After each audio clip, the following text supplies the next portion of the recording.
On a une production laitière du coup, qui a connu une hausse significative et une progression de l'effectif femelle.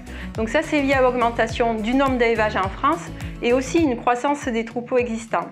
Donc c'est une tendance qui s'est inversée enfin en 2018 après une baisse régulière des troupeaux depuis 2010. Malgré cela, cette évolution est disparate en fonction des régions, mais il faut savoir que notre région Occitanie ne souffre pas trop d'un renouvellement de génération, puisqu'avec un récent développement.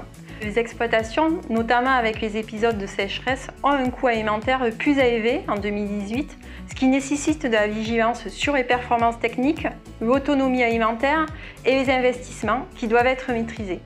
Pour 2019, on a des disponibilités en lait de chèvre qui ont nettement baissé sur les 8 premiers mois d'année, donc certainement lié à l'impact des chaleurs de l'été sur les lactations et aussi un décalage des naissances. En même temps, il faut savoir qu'aussi en France, les importations ont diminué de 45%. Donc ce recul de collecte est lié à la collecte espagnole qui est en nette diminution et une hausse de leur prix du lait. Néanmoins, le manque de disponibilité chez nos voisins européens va permettre à nos éleveurs français de se repositionner sur le marché. Donc les transformations en fromage de chèvre, du coup, qui étaient en augmentation en 2018, devraient aussi être impactées par ce recul des disponibilités.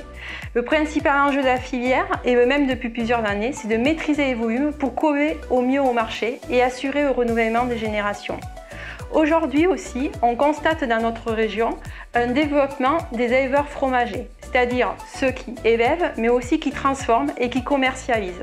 Donc ce projet-là répond à une demande sociétale de consommer local, mais aussi nécessite quand même une réflexion dans le projet. Pourquoi ? Parce que du coup, ça nécessite plusieurs métiers, donc d'être éleveur, bien sûr, d'être transformateur, donc qui nécessite aussi une réflexion sur les investissements à avoir, mais aussi cela nécessite de commercialiser, donc de réaliser une étude de marché pour mieux préciser derrière, du coup, la filière sur laquelle on va vendre, les marchés, est-ce que c'est l'épicerie locale, est-ce que c'est la grande distribution locale.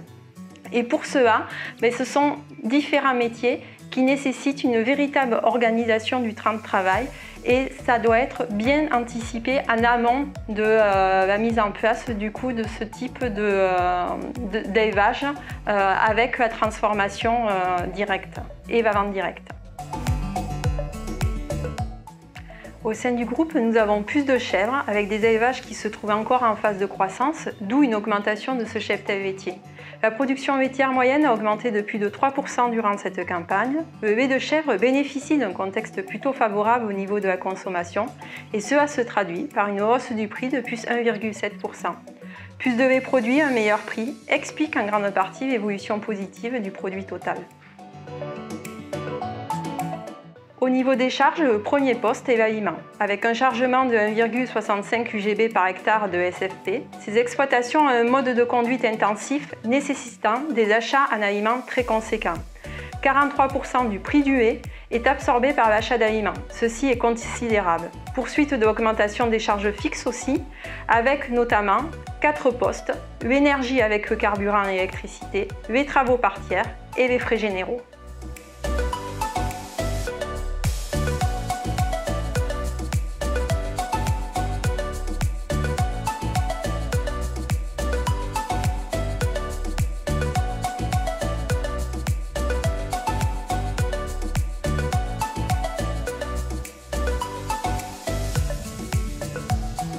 Nous voyons que cette production évolue pour l'instant dans un contexte favorable. Elle bénéficie d'une image positive auprès du consommateur, d'où un marché encore en croissance.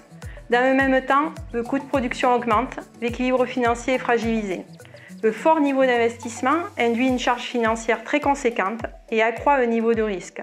Une pause est indispensable afin de conforter en priorité la trésorerie et l'amélioration de la rentabilité passe aussi par l'autonomie alimentaire.